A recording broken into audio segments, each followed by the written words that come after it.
بالله من الشيطان الرجيم بسم الله الرحمن الرحيم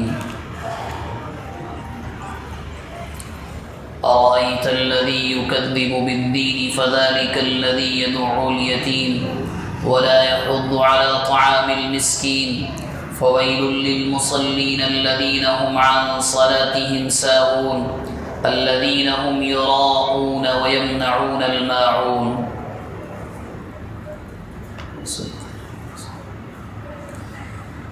یہ قرآن مجید کے آخری پارے کا ایک چھوٹا سا سورہ ہے. ارشاد فرمایا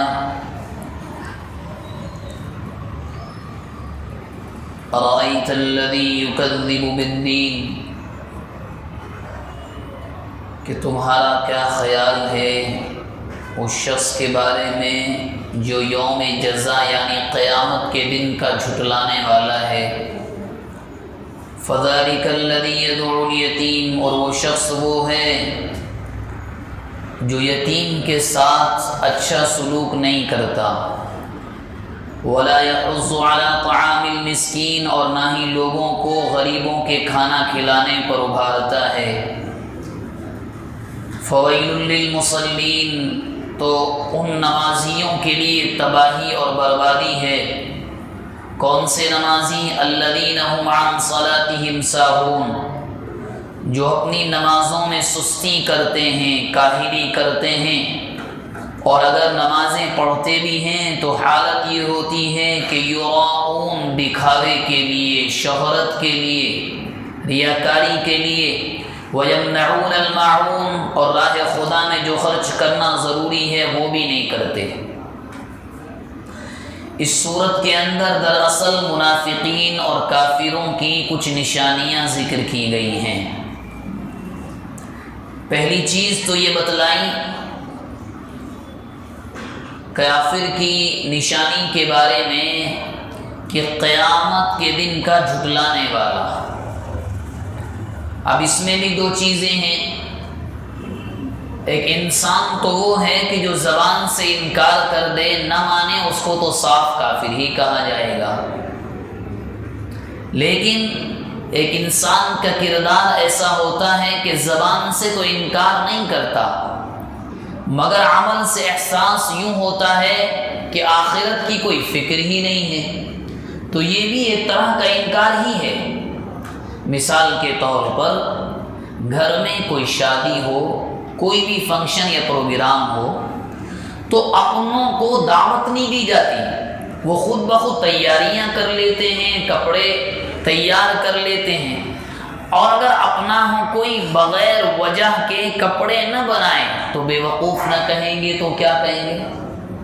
اس کا بھی ایسے ہی ہے.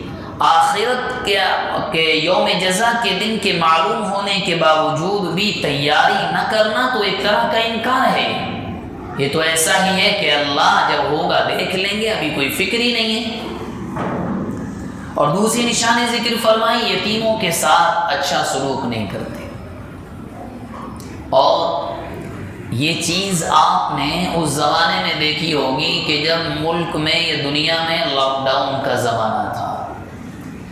یہ امت مسلمہ کا ایک خاصہ ہے کہ اپنا ہو یا پرایا، غیر مذہب کا ہو یا اپنے مذہب کا، یتیم ہو یا کوئی بڑا، الحمدللہ یہ امت بڑھ چڑھ کر مدد کرتی ہے. مگر یہ چیز غیروں میں پائی تو جاتی ہے، مگر جتنی ہونی چاہیے اتنی نہیں. یا آپ خود دیکھ لیں کہ ایسا بھی ہوا کہ بچے چھوٹے چھوٹے ہیں، بیماری کی وجہ سے ماں باپ کا انتقال ہو گیا. اس زمانے میں پڑوسیوں نے بچوں کو 8 دن تک بھی نہیں پوچھا، بلکہ کسی ہاسپٹل میں بھجوا دیا کہیں ان کو ہی کووڈ-19 نہ ہو. تو یہ الحمدللہ ہماری قوم کا یہ خاصہ ہے.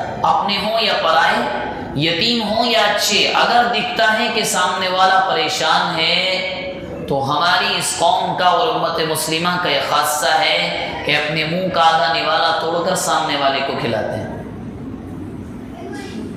یہ اس امت کے لیے اللہ کا بڑا انعام ہے، غیروں میں ایسا نہیں ہوتا. اور دوسرا وَلَا يَحُضُّ عَلَى طَعَامِ الْمِسْكِينِ، تیسری نشانی ذکر فرمائی کہ کوئی یتیم غریب ہو، ہمارے یہاں اللہ نے کتنا شاندار نظام بنایا، غربا کے لیے زکوٰۃ نکالو، صدقۃ الفطر ادا کرو، تاکہ ان کے گھر کے اندر بھی عید کی خوشیاں آئیں۔ اس مال پر صرف تمہارا حق نہیں ہے۔ اور یاد رکھیے کہ اگر قوم نکالتے ہیں نکالنے والے، لیکن اگر مکمل اور صحیح طریقے پر زکوٰۃ کی ادائیگی ہونے لگے تو آپ یقین جانیے کہ جو حقیقتاً مستحق ہیں وہ کبھی آپ کو کہیں نظر نہیں آئیں گے۔ یہ سچائی ہے کہ نکالنے والے اس کا انکار نہیں ہے، مگر ابھی بھی وہ مقدار زکوٰۃ نکالنے والوں کی نہیں ہے کہ جتنے لوگوں پر وہ زکوٰۃ فرض ہوتی ہے۔ اس کے بعد فرمایا منافقین کی نشانیاں، کہ ایک ایسا انسان جس کو اللہ کے قوانین کی، اللہ کی مخلوق کی پرواہ نہیں، وہ اللہ کی کیا پرواہ کرے گا؟ اور اللہ کی پرواہ کرنا، اس سے محبت جتلانے کا سب سے بڑا طریقہ ہے نماز۔ تو وہ انسان نماز میں آ کر کیا کرے گا؟ نمبر ایک تو نماز میں آتا ہی نہیں، سستی، کاہلی، نیند آ رہی، دوسرے کام، کاروبار، بزنس، دوستی، کہیں گھومنے جانا آنا، بس۔ اور اگر آ بھی جائے، چلو اللہ توفیق دے دے، سب آ بھی جائے، ہوتا کیا ہے؟ ہوتا یہ ہے کہ ایسے لوگ آ کر کے نماز دکھاوے کے لیے پڑھتے ہیں، ریاکاری کے لیے، کہ چلو بھائی آئے ہیں، تو وہ اللہ اور آخرت کا ثواب ان کے سامنے نہیں رہتا۔ ان کے سامنے ایک چیز رہتی ہے کہ ہم دنیا میں کر رہے ہیں، دنیا میں لوگ دیکھ کر تعریف کریں ہماری، ہم کتنے بڑے اور اچھے نمازی ہیں، کتنی لمبی لمبی رکعتیں ہم پڑھتے ہیں۔